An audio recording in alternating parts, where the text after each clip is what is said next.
Hi everyone, welcome to this lecture. So in this lecture, we will learn about the basic concept of regularization. So the regularization is used to regularize or smooth the training process.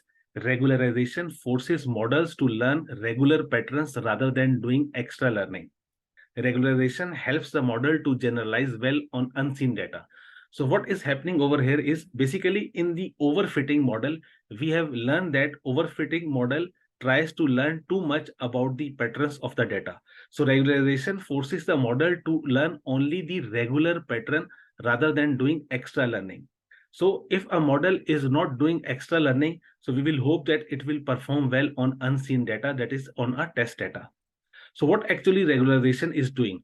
So it is a technique for solving the overfitting problem. So in this technique, we keep all the features but reducing the values of the weights so that every feature contributes a little for predicting the value of y.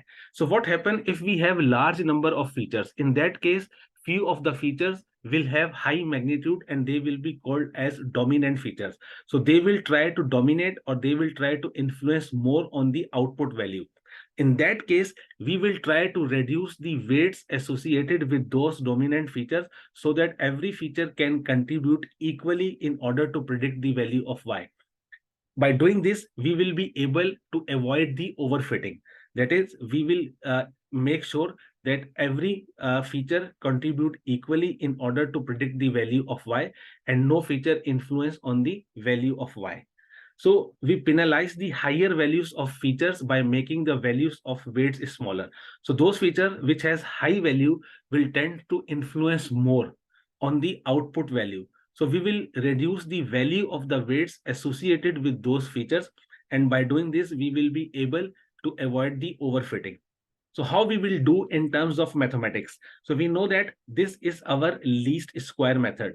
So in order to avoid overfitting, we have to add a regularization term in that least square equation. So how to find this regularization term? So basically, a regularization term is a function of two variables, that is W weight and lambda. Lambda is a variable which controls the amount of overfitting. So regularization term is a function of two variables. So we have to add this regularization term in our regular least square method in order to avoid the overfitting.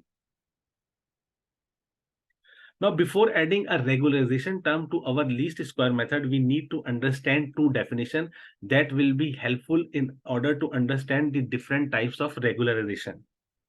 So these are called L1 and L2 norm. So how to calculate the L1 norm and how to calculate the L2 norm and how they are different from each other.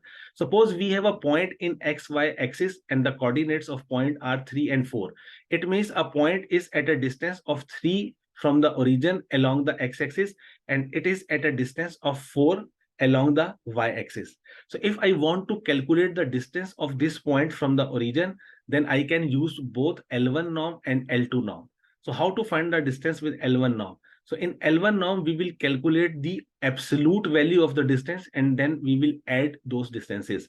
So we will add the absolute value along the x-axis and we will add the absolute value along the y-axis. So we will add 3 and 4 and we will end up getting a value equals to 7.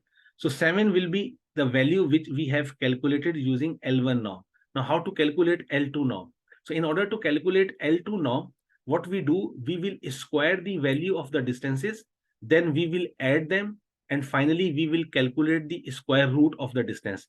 In that way, we will end up with a value equals to 5. So we can see that with the help of L1 norm and with the help of L2 norm, we are able to calculate the distance of a point from the origin. We get the value of 7 with L1 norm and the value of 5 with L2 norm. So the concept of L1 and L2 will be used when we will study different type of regularization. So I hope you understood this lecture. Thanks for listening and I will see you in the next lecture.